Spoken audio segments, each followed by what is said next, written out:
नहीं करता, आपको गिलास भर पानी नहीं पिलाता, आपको 2 रोटी नहीं खिलाता, तो मेरा बिहारी जी से प्रेम करना सफल हुआ?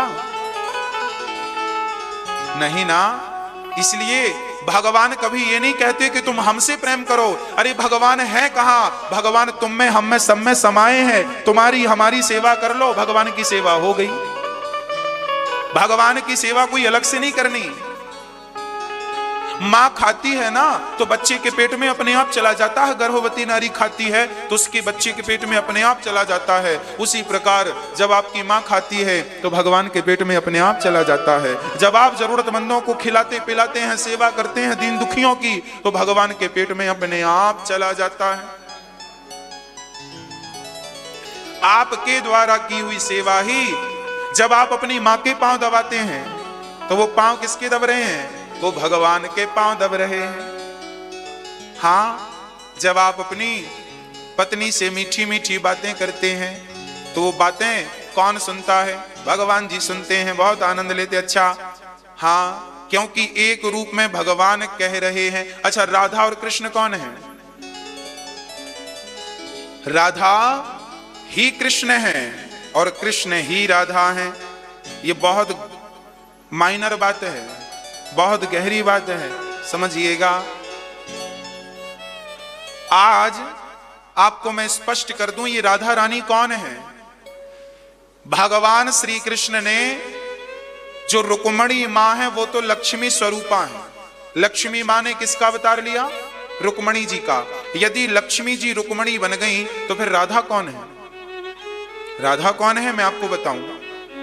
जब भगवान इस संसार में अवतार लेने का प्रोग्राम बनाने लगे, देवकी के गर्भ से भगवान ने जन्म लेने का प्रोग्राम बनाया, तब भगवान ने विचार किया कि मैं जा रहा हूं, जाने का उद्देश्य क्या है। भगवान कृष्ण के आने का उद्देश्य ना तो कंस को मारना था, ना तो शिशुपाल को मारना था, ना तो दंतवक्र को मारना था।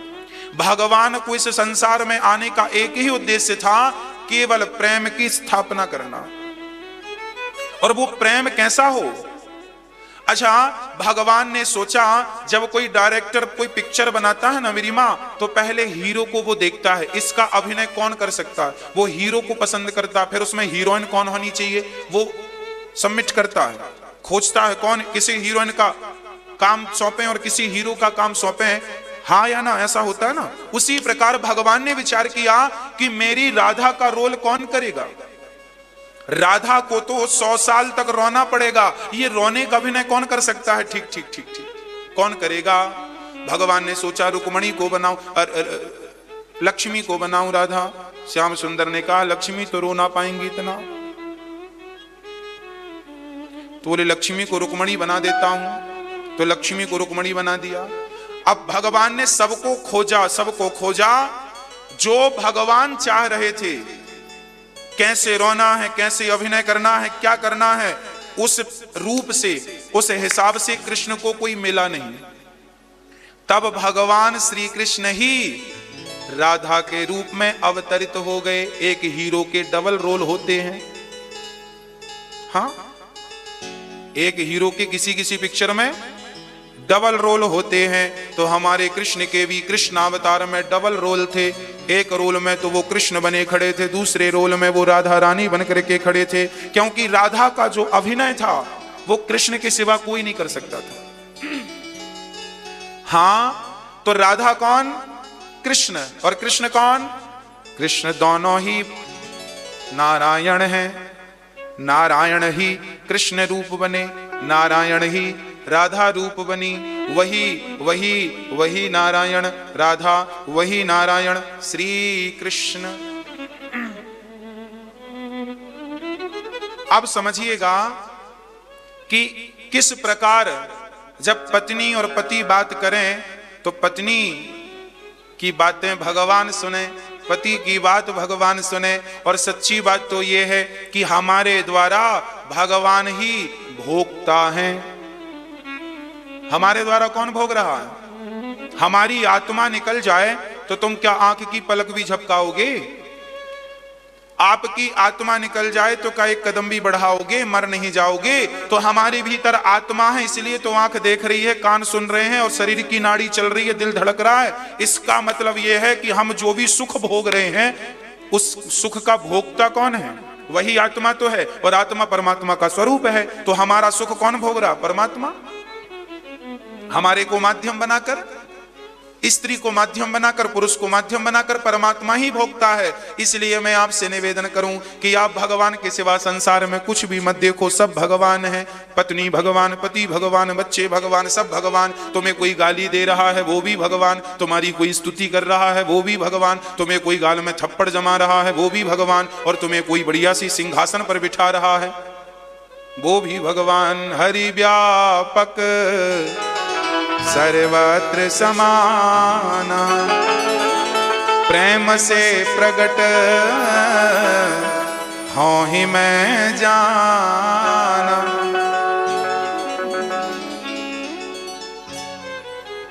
इसलिए ये कथा हमें ये भी सिखाती है भक्तों कि हमें रिश्तों का सम्मान करना चाहिए। रिश्तों का बड़ा महत्व है जीवन में। अरे रिश्तों का महत्व ना होता तो भगवान श्री कृष्ण भी रिश्ता क्यों बनाते? हमारे भगवान भी गृहस्थी थे कि नहीं? राम जी गृहस्थी, कृष्ण जी गृहस्थी, यहां तक कि गुरु महाराज भी गृहस्थी। कौन? श्री वशिष्ठ जी। हमारे यहां गृहस्थों की पद्धति रही है, पत्नी को आप जंगल जाएं तो पत्नी को लेकर के जाएं। मतलब वशिष्ठ जी जंगल में रहते थे ना, तो अरुंधति के संग रहते थे। तब के जंगल सेफ थे, आज के जंगल सेफ नहीं है। तो आप अभी लेके ना निकल जाना घर से पत्नी को, पर जहां भी जाओ पत्नी को संग लेके जाओ। पत्नी बॉडीगार्ड का काम करती है, पति को भटकने नहीं देती। पत्नी ना रहे तो पति के भटकने की उम्मीद है, पर पति रहती है तो बिल्कुल सिक्योरिटी मजबूत है। इसलिए पत्नी किला है पति के लिए, और पति किला है पत्नी के लिए। गृहस्थी बुरी होती तो भगवान गृहस्थी क्यों बसाते? राम जी गृहस्थी सीता के संग रहते हैं, आप भी गृहस्थी हो। बस आप में थोड़ी सी कमी इतनी है कि आप अपनी पत्नी पति से झगड़ा बहुत करते हो। बहुत पति पत्नी में तू मैं तू मैं चलती है, मैं तेरे से कम नहीं, मैं तेरे से कम नहीं, दोनों खींचातानी कर रहे हैं। मैं बड़ी, काहे के बड़े, दोनों बराबर हो। ये अहंकार जब मिटता है ना जीव का, तभी गृहस्थी के रिश्ते चलते हैं। पत्नी को चाहिए कि वो अपने पति की कुछ बातें सहन कर ले, पत्नी को चाहिए सहन करे, पति को भी चाहिए कुछ सहन कर लो साहब। बात बात पे आंख मत दिखाओ। एक पत्नी हमें मिल गई, दोनों बड़े दुखी थे, पति पत्नी दोनों हमारे पास आए। गुरुजी हम दोनों बड़े परेशान हैं। हमने कहा क्यों? तो कोई तीसरा बोल पड़ा। उन्होंने कहा गुरुजी इनकी पत्नी को 25,000 रुपए महीना मिलता है, ये भी सरकारी है, सरकारी नौकरी है इनकी, और इनके पति को भी 25,000 रुपए महीना मिलता है, ये भी सरकारी है। दोनों को 25,000 रुपए महीना मिलता था। दोनों जॉब करते थे, सरकारी थी, सरकारी जॉब थी। कभी पति कहता पत्नी से, सुनो तुम हमारी बात नहीं सुनती हो, जरा ऐसा काम नहीं, ऐसे नहीं, ऐसे किया करो। तो पत्नी बोली खबरदार हमें ज्यादा पाठ ना पढ़ाओ, हम भी तुम्हारी तरह, हम अनपढ़ नहीं है, हम भी कमाती हैं 25,000 रुपए महीना, हमारी भी सरकारी जॉब है। जब पति कुछ बोलता ना तो पत्नी बोल देती कि हम तुम्हारी नौकरानी नहीं है, हम भी 25,000 रुपए तनख्वाह कमाते हैं, सरकारी है। हाँ अच्छा, तो तुम 25,000 कमा रही हो तो अपने पति को रौब दिखाओगी? ऐसा होता है। अच्छा पुरुष लाख रुपए कमाए ना तो वो अपनी कमाई की गर्मी कभी नहीं दिखाता, दिखाते होंगे तो कम लोग होंगे, पर ये आदत स्त्रियों में ज्यादा है। यदि वो कुछ करने लगे ना तो अपनी कमाई का बड़ा, थोड़ा सा भी काम करें, वो 10,000 रुपए महीने कमाने लगे तो फिर वो अपने पति को कम नहीं समझती अपने से, हम तुमसे ज्यादा हैं, हमें मूर्ख ना समझना, हम कमाते हैं। मैं आप सभी से हाथ जोड़ के निवेदन करूं, आप भगवान करे बहुत कमाएं, पर रिश्तों में ऐसा नहीं होना चाहिए। रिश्तों में एटीट्यूड नहीं चलता, रिश्तों में ईगो नहीं चलता, रिश्तों में अहंकार नहीं चलता कि मैं 50,000 कमाती हूं, मैं 50,000 कमाता हूं, ये नहीं चलेगा। रिश्तों में केवल प्रेम चलता है। तुम कुछ हो, यदि तुम कहोगे कि मैं ये हूं, मेरी ऑफिस में इतना सम्मान है, लोग मुझे इतना आदर करते हैं, तो क्या तुम अपनी पत्नी से भी अपना आदर कराना चाहते हो? अरे जमाने में तुम्हारा आदर होगा, सम्मान होगा, पर घर में तुम वो बन के मत रहो जो जमाने में। घर में तो घरवाला बन के रहो, घरवाली बन के रहो, एक सामान्य जिंदगी जियो घर में। हाँ, बाहर में फिर तुम कुछ भी हो, अच्छी बात है, पर घर में वो अहंकार घर में ना प्रवेश करे कि हम कुछ हैं। यदि ये अहंकार घर के भीतर आ गया कि मैं कुछ हूं, तो रिश्तों में खटास आ जाएगी, दरार पड़ जाएगी, टूट जाएंगे। इसलिए आप सब कुछ भूल कर आप होंगे बहुत अच्छे, रहिए, भगवान करे और तरक्की कीजिए, परंतु एक प्यार भरा जीवन हो, हंसता मुस्कुराता जीवन हो, पत्नी हंसे, पति भी हंसे, दोनों में प्रेम हो, दोनों में हर प्रकार की बातें हो, बड़ा प्रेम हो। और जब आपको हंसता खेलता देखेगा आपका बच्चा, तो वो भी हंसेगा, वो भी मुस्कुराएगा। आप संस्कारवान रहेंगे तो वो भी संस्कार। आप दोनों की जिम्मेदारी है पति पत्नी की कि आप अपने बच्चों को बहुत संस्कारी बनाएं और बहुत योग्य बनाएं। आप दोनों पति पत्नी की जिम्मेदारी है कि आपके वृद्ध माता पिता हैं, आपकी वृद्ध सास ससुर हैं, तो आप उन्हें भी लेकर चलें। देखिए, पति पत्नी का क्या कर, पति पत्नी के दो हाथ होते हैं, मेरे भी दो हाथ हैं, आपके भी दो हाथ। ईश्वर ने दो हाथ क्यों दिया है? एक हाथ से अपने बच्चों को पकड़ लो और एक हाथ से अपने माता पिता को पकड़ लो, यही सच्ची गृहस्थी है। ये ना हो कि बच्चों को पकड़ने के चक्कर में तुम्हारे बूढ़े माँ बाप छूट जाएं। पति पत्नी को चाहिए कि आप अपने माँ बाप का भी, सास ससुर का भी सम्मान करें और अपने बच्चों को भी संस्कार दें। कई बार बच्चों को संस्कार देने के चक्कर में, बच्चों की पढ़ाई के चक्कर में आप अपने बड़ों का आदर करना, सम्मान करना भूल जाते हैं। कई बार मैंने देखा है, पति पत्नी बच्चों को लेकर शहर चले जाते हैं, बच्चों को पढ़ाएंगे, अच्छी स्कूल में पढ़ाएंगे। हाँ पढ़ाओ, अच्छी स्कूल में पढ़ाने के चक्कर में आप अपनी माँ से, माँ मतलब सास ससुर, आप बहू, आप अपनी सास ससुर से बात करना भूल जाते। सासू माँ से कैसी हो माँ, खा लिया, हम यहाँ हैं, आपको कैसे भोजन बनाती होंगी, आपको बड़ा कष्ट होता होगा, एक काम करो आप भी हमारे पास आ जाओ, यहीं हम आपके पांव दबाएंगे, आपकी सेवा करेंगे। बेटे को भी चाहिए माँ बाप को फोन लगाए, पिताजी कैसे हो, हम शहर में मजबूरी से हैं, बच्चे को पढ़ाना है, मजबूरी है, आप कैसे हैं, हाल चाल ठीक है, कोई कमी हो तो बताओ, आप भी आ जाओ यहाँ, हम आपकी सेवा करें। अरे 2 मिनट मीठी बात ही कर लोगे तो बूढ़े माँ बाप को अच्छा लगेगा। हाल चाल ही पूछ लोगे, भैया जी आजकल तो मोबाइल में बैलेंस भी नहीं लगता। मेरे नौजवान दोस्तों, मेरे नौजवान भाइयों और मेरी प्यारी प्यारी बहनों जो बहू बन के बैठी हो, आपसे कह रहा हूं, आप सभी, आज तो मोबाइल भी लगभग फ्री है, 2 मिनट का समय निकाल के अपनी सास से बात कर लोगी तो उसे अच्छा लगेगा। हाँ, आप बेटों से निवेदन, अपने माँ बाप से बात कर लोगे, भरी जिंदगी आपकी, बड़ी व्यस्ततम जिंदगी है, पर समय निकाल के फोन लगा लोगे, उन्हें अच्छा लगेगा।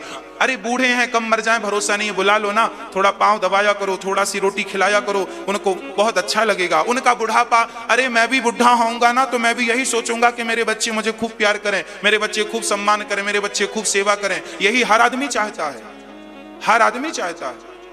और बच्चे भी आदमी इसीलिए पैदा करता है कि परायों से क्या उम्मीद रखें, अपने सेवा करेंगे।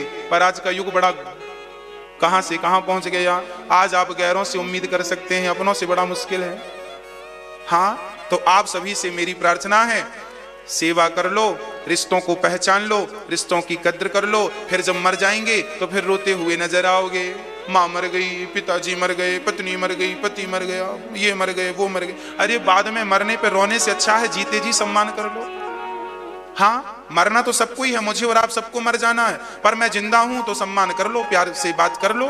माँ जिंदा है तो पांव दबा लो, पिता जिंदा है सेवा कर लो, पत्नी जिंदा है सम्मान कर लो। जब मर जाएगी पत्नी तो रोगे, पत्नी मर गई, कोई नहीं बचा भोजन देने वाला। जब तक माँ जिंदा है तो आपके लिए माँ की गोद खाली है। कभी भी जाओ माँ के सिर पे, माँ की गोद में सिर रख लो, माँ बड़े प्यार से सिर दबाएगी, माँ बड़ा प्यार करेगी, चूमा आपका चुम्बन करेगी, गालों का हृदय से लगाएगी, मेरा बेटा कैसा है, मेरा बेटा कैसा है। दुनिया आपको लाख गाली दे, दुनिया आपको कितना भी कसूरवार ठहराए, पर माँ अपने बेटे को कभी गलत नहीं कहती। मेरा बेटा बिल्कुल राजा बेटा है, इतना प्यार करती है माँ। और आप बच्चे सेवा नहीं करते। हाँ हाँ जी। 1 मिनट की मोहलत दे दो, करूं बहू से बात। 1 मिनट की मोहलत दे दो, करूं बहू से बात। 1 मिनट की मोहलत दे दो, करूं बहू से बात। 1 मिनट की मोहलत दे दो, करूं बहू से बात। एक सासू मां मरने लगी, यमराज जी से कहा, यमराज जी हमें 1 मिनट दे दो, हम अपनी बहू से कुछ बात करना चाहते हैं।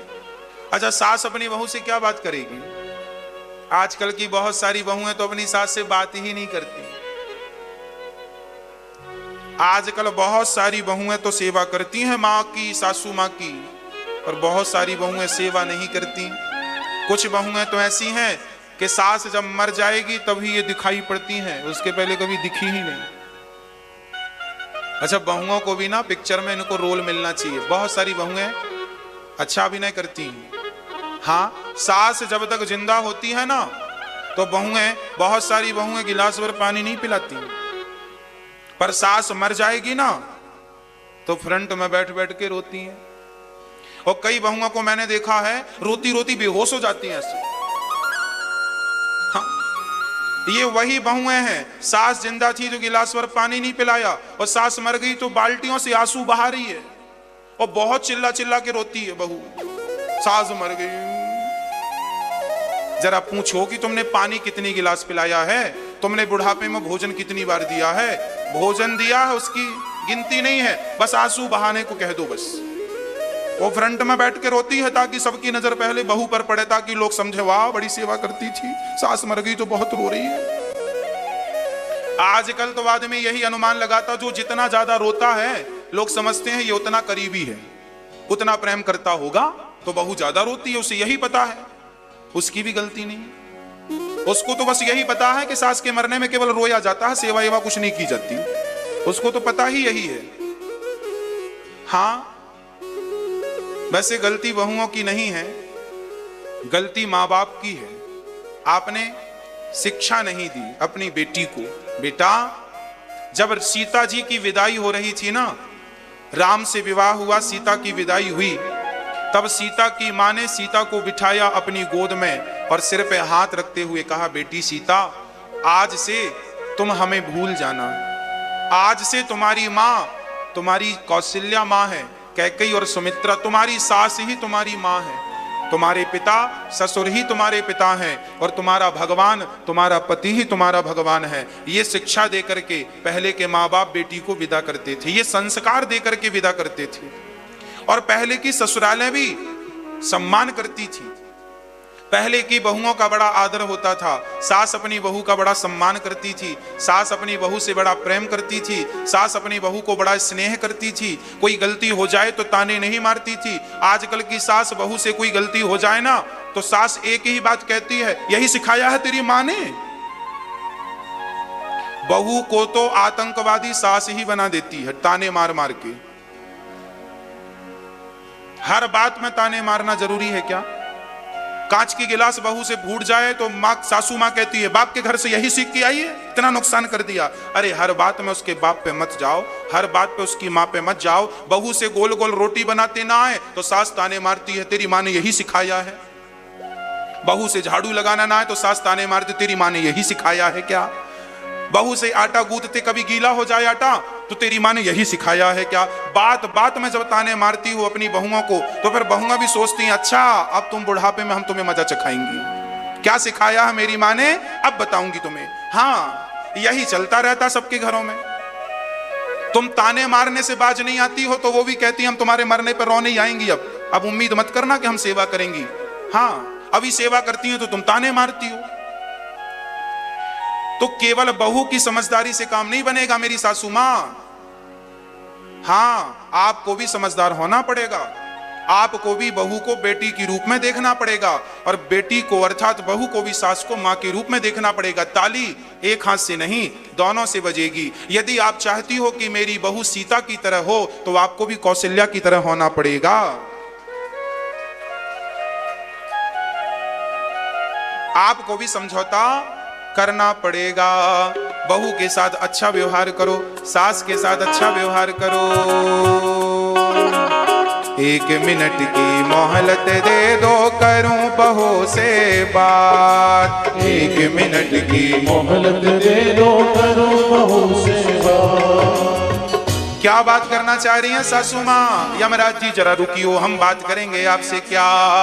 1 मिनट की मोहलत दे दो, करूं बहू से बात। मैं तुम्हारो धर्म निभा दी, मैं तुम्हारो धर्म निभा दी, बांध के रखियो ये परिवार, बुलावो आग्यो राम को। मैं तुम्हारो धर्म निभा दी, बांध के रखियो ये परिवार, बुलावो आग्यो राम को।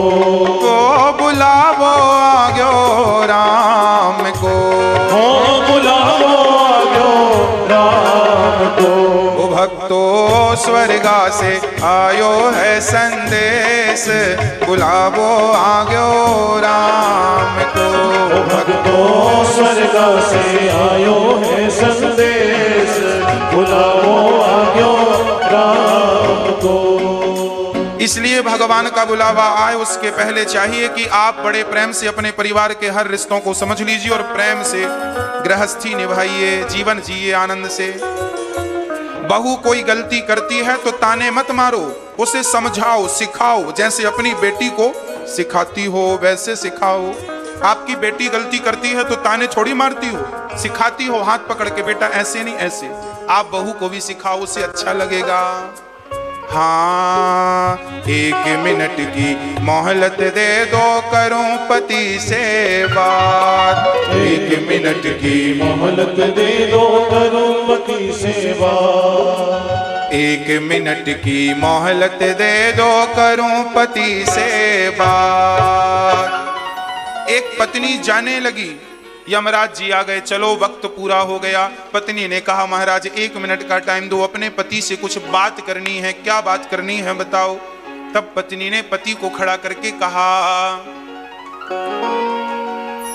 1 मिनट की मोहलत दे दो, करूं पति से बात। रोली मौली चुनड़ी मेहंदी। अच्छा, जब आपका आखिरी समय होगा मेरी माँ, तब आपके पति से आप क्या कहना पसंद करोगी? रोली मौली चुनड़ी मेहंदी, रोली मौली चुनड़ी मेहंदी, मोतियन से भर दो मारी मांग, बुलावो आग्यो राम को। रोली मौली चुनड़ी मेहंदी, मोतियन से भर दो मारी मांग, बुलावो आग्यो राम को। बुलावो आग्यो राम को, बुलावो आग्यो राम को। भक्तो स्वर्गा से आयो है संदेश, बुलावो आग्यो राम को।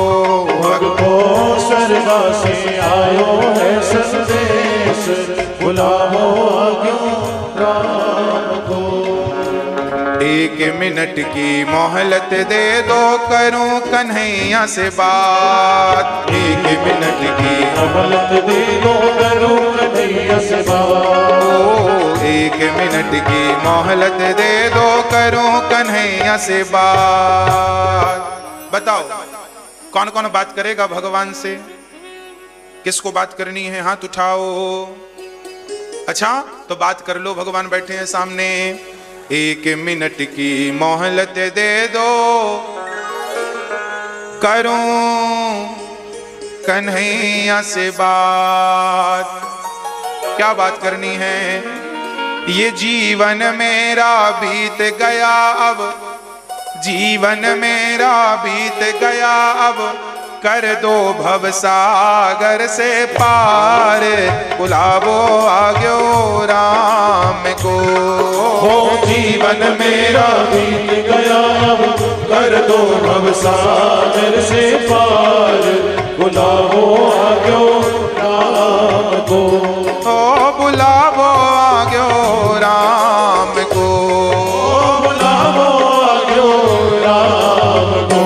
भक्तो स्वर्गा से आयो है संदेश, बुलावो आग्यो राम को। भक्तो स्वर्गा से आयो है संदेश, बुलावो आग्यो राम। भक्तो स्वर्गा से आयो है संदेश, बुलावो आग्यो राम को।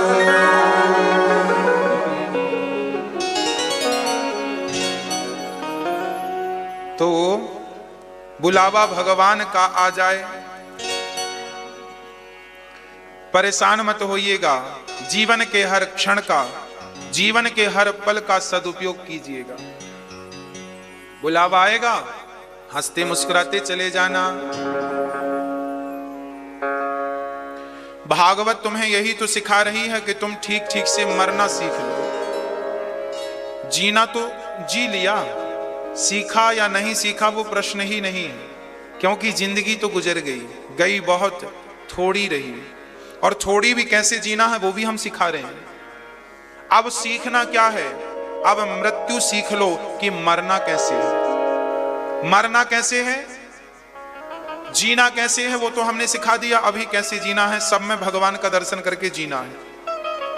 अब हम बता रहे हैं कि मरना कैसे है। मैया जी, ओ मेरी मैया, हो गई पंचायत? अब सुनो, अब सुनो ध्यान से, मरना कैसे है जरा वो सुनो।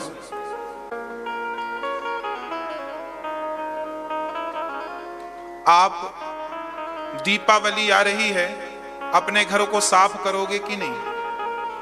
क्यों करोगे साफ? क्योंकि दीपावली आ रही है, क्योंकि घर में लक्ष्मी जी का पदार्पण होना है। हाँ, हमारे हिंदू धर्म का बहुत बड़ा त्योहार है ये। दीपावली में दीपक जलाए जाते हैं, साफ सफाई की जाती है, मिठाइयां बांटी जाती हैं, फुलझड़ियां जलाई जाती हैं, घर में स्वास्तिक बनाया जाता है, शुभ और लाभ लिखा जाता है। साल का त्योहार हम बड़ी धूमधाम से मनाते हैं। साल में एक बार आता है ना ये त्योहार। तो ये बताओ, हमारी मृत्यु भी तो एक ही बार होनी है। नेचुरल मृत्यु तो रोज होती है। जो कल हम थे वो आज नहीं है। कल वाला शरीर मर गया, आज नया मिला, कल फिर हम मर के दूसरा शरीर पालेंगे। सूर्य उदय होता है तो हमारे जीवन का एक दिन कम हो जाता, मतलब एक दिन मर गया। पर जो बड़ी वाली मृत्यु है, दीपावली के एक दिन छोटी दीपावली होती है और दीपावली को बड़ी दीपावली होती है। ऐसा होता है ना, 14 को छोटी दीपावली है ना, और अमावस्या को बड़ी दीपावली। तो हमारी छोटी मृत्यु चल रही है, रोज रोज हम मरते हैं, रोज जन्म लेते हैं रोज। पर जो बड़ी मृत्यु आएगी हमारी एक बार वाली, वो मौत जब आएगी तो आप क्या करेंगे? क्या मौत आएगी? दीपावली आई तो साफ सफाई की, तो आपकी भी मौत आएगी, तो क्या आप अपने भीतर की साफ सफाई नहीं करोगे? अरे भीतर भी तो काम वासना बैठी है, क्रोध बैठा है, लोभ बैठा है, अहंकार बैठा है, हजारों और लाखों बुराइयां हमारे भीतर ही तो झंडा गाड़ के बैठी हैं। क्या आप ऐसे ही मर जाओगे? मेरा बेटा, मेरी बेटी, मेरा ये, ऐसे करते करते ये मौत तो सबकी हो रही है, ऐसे तो सब मर रहे हैं। और आप भी ऐसे मर गए तो फिर कथा सुनने का अर्थ क्या है? हाँ, आप ज्ञानी समझदार हैं। ऐसे ना मर जाइएगा। मरने के पहले अपने मन के सारे विकार समाप्त कर दीजिएगा, सारी इच्छाएं समाप्त कर दीजिएगा। वो कहते हैं ना, धागे में यदि एक भी गांठ रह गई मेरी मां तो सुई के छेद से निकलेगी नहीं। सुई के छेद में वो गांठ फंस जाती है कि नहीं? हाँ या ना मैया जी? ओ मेरी मैया, समझ में आ रही है बात? सुई के छेद से धागा तब निकलता है जब उसमें कोई गांठें ना हो, और कोई एक भी गांठ हो गई तो धागा फंस जाएगा। उसी प्रकार आपके भीतर यदि इच्छाओं की एक भी गांठ रह गई तो आप मोक्ष के दरवाजे से निकल नहीं सकते, फंस जाएंगे आप। फिर आप धागे को सुई के बाहर निकालते हैं और गांठ खोलते हैं। हाँ, जब आप मोक्ष के दरवाजे में फंस जाएंगे, क्योंकि गांठें नहीं खोल पाए, तो फिर आपका जन्म होगा पुनरपि जननम पुनरपि मरणम पुनरपि जननी जठरे शयनम। जन्म और मृत्यु का कुचक्र फिर से भोगना पड़ेगा। फिर पाठ 1 10वीं फेल हो गए तो फिर पाठ 1 लेसन 1 फिर पढ़ो, वही सब्जेक्ट जो पढ़ चुके थे। फिर 84 का चक्कर भोगो, फिर वहां तक पहुंचो, फिर कोई गांठ रह गई, फिर आओ। कब से हमारा और आपका जन्म हो रहा है मेरी माँ? अब मौका मिला है। ये मानव का तन आखिरी तन है। यदि यहां से तुमने गांठें खोलने में अपने आप को सफल बनाया, आप सफल हो गए गांठें खोलने में, तो आपका मोक्ष हो गया, भगवान की प्राप्ति होगी, ईश्वर मिल गए। और यहां से फिसले तो सीधा ऊपर से नीचे, अरसों से फर्शों में। अब गलती ना करना, मेरी प्रार्थना आपसे। मरने के पहले क्या करना है आपको? तैयारी अभी से करना शुरू कर दो। हाँ, तैयारी कैसी? अभी से आप ज्यादा लोगों में मन ना लगाएं, अभी से बिहारी जी में मन ज्यादा लगाएं। चलते फिरते उठते बैठते खाते पीते हर समय चिंतन किसका? भगवान का चिंतन हो। श्री कृष्ण गोविंद हरे मुरारी, हे नाथ नारायण वासुदेव, ये जाप करते रहो। श्रीमन नारायण नारायण जपते रहो, हरे राम जपते रहो, भगवान का नाम जपते रहो, जपते रहो, जपते रहो, और जपते भय काम भी करते रहो। धीरे धीरे धीरे धीरे पत्नी से, पति से, अभी नहीं, अभी ऐसा नहीं कि तुम्हारी कल शादी भई और तुमने कल सी पत्नी में मन हटा दिया तो बेचारी वो भी परेशान हो जाएगी। अभी नहीं, धीरे धीरे पहले संसार का सारा सुख भोग लीजिए, बच्चों का सुख भोग लीजिए, संसार का आनंद ले लीजिए। इसके बाद धीरे धीरे निवृत्ति की तरफ जाइए, निवृत्त हो जाइए धीरे धीरे। हाँ, यदि आपने संसार का सुख नहीं भोगा तो कल को बुढ़ापे में उस भोग की चाहत हो गई तो क्या करोगे? हाँ, और आपने यदि भोगा है तो आपको पता रहेगा कि इसमें कुछ भी नहीं है, ये मन चंचल है, बार बार जाता जरूर है कुछ भी नहीं। इसलिए गृहस्थी सबसे श्रेष्ठ है। पहले गृहस्थ आश्रम में जाओ, गृहस्थी के नियम पूरे करो, उसके बाद धीरे धीरे बच्चों की जिम्मेदारी बच्चों को देकर धीरे धीरे कमल की तरह कीचड़ को छोड़ते जाओ, अर्थात कमल की तरह संसार के दलदल से अपने आप को ऊपर उठाते जाओ और भगवान के चरणों में अपने मन को लगा दो। यही जीवन है और इसी का नाम मृत्यु भी है। मरना कैसे है वो भी मैंने आपको समझा दिया, जीना कैसे है वो भी मैंने आपको समझा दिया। हाँ, और जो बचा है वो भी समझाऊंगा। भक्तों, आज भगवान ने सारी गोपियों का आवाहन किया। गोपियों ने कहा हम पति छोड़ के आए हैं, आपके बिना कैसे रहेंगे। भगवान बोले जाओ। गोपियां बोली हमारे पति आप हैं, आपके सिवा कोई नहीं। तब भगवान ने गोपियों को हृदय से लगाया और गोपियों के मध्य रास रचाना स्टार्ट किया। रास रचाने लगे ठाकुर जी गोपियों के मध्य। जब रास रचाने लगे, भगवान गोपियों के साथ नाचने लगे। ये गोपी कौन है? गौ मतलब इंद्रियां, पी मतलब पीना। जिन्होंने अपनी इंद्रियों को, वासनाओं को समाप्त कर दिया है वो गोपी है। और गोपी का अर्थ केवल स्त्री से नहीं कि केवल स्त्रियों के संग भगवान ने रास रचाया। गोपी का अर्थ, गोपी एक यूनिफॉर्म था, एक गोपी एक भाव है। जैसे फॉर एग्जाम्पल से समझते हैं, जैसे हम लोग कहा करते हैं कि आज कथा में बहुत सारे श्रोता थे, आज कथा में बहुत सारे श्रोता थे। तो श्रोता तो पुल्लिंग हो गई। श्रोता मतलब पुल्लिंग।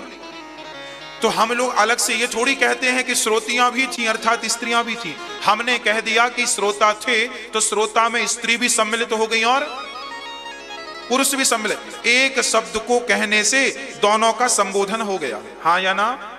हाँ या ना? समझ में आ गई बात? श्रोता बहुत थे मतलब वहां स्त्रियां भी बहुत थी और पुरुष भी बहुत थे। हाँ, तो एक शब्द के कहने से दोनों शब्दों की दोनों बातों की पूर्ति हो जाती है। ये हिंदी की जब आप हिंदी की व्याकरण जब पढ़ेंगे तब आपको समझ में आएगा कि एक तीर से दो निशाने कैसे लगाए जाते हैं। यही है, श्रोता कह दिया दोनों अर्थ हो गए, स्त्री भी हो गए और पुरुष भी हो गए। उसी प्रकार वहां पर गोपियां थी जिनके संग भगवान ने रास रचाया। वो कौन थी? वो गोपियां थी। गोपी मतलब केवल स्त्री नहीं। यदि केवल स्त्री होता तो वहां शंकर जी भी आए थे। आज भी वृंदावन में शंकर जी गोपेश्वर महादेव बन के बैठे, तो शंकर जी तो पुरुष थे। उस रास में केवल शंकर जी नहीं, उस रास में नारद जी भी थे। उस रास में केवल नारद जी नहीं, उस रास में प्रहलाद जी भी थे। उस रास में केवल प्रहलाद जी नहीं, उस रास में ध्रुव जी भी थे। हाँ, अर्थात गोपी बनकर थे। करवा चौथ के दिन मैं बिहारी जी का दर्शन करने गया तो वहां बिहारी जी की नाक में नथ लगी थी और साड़ी पहने थे, गोपी बनकर खड़े थे। हमारे वृंदावन में साल में 4-5 बार बिहारी जी को गोपी बना के खड़ा किया जाता है। भगवान कृष्ण का बिहारी जी का श्रृंगार किस रूप में होता है? गोपी रूप में होता है। आज भी अभी करवा चौथ के दिन था, हमने देखा। कहने का तात्पर्य यह है कि गोपी मतलब केवल स्त्री लिंग से संबंधित नहीं है बात। गोपी का अर्थ एक भाव है। गोपी मतलब वहां का एक वातावरण था। गोपीमय, गोपी एक भाव था।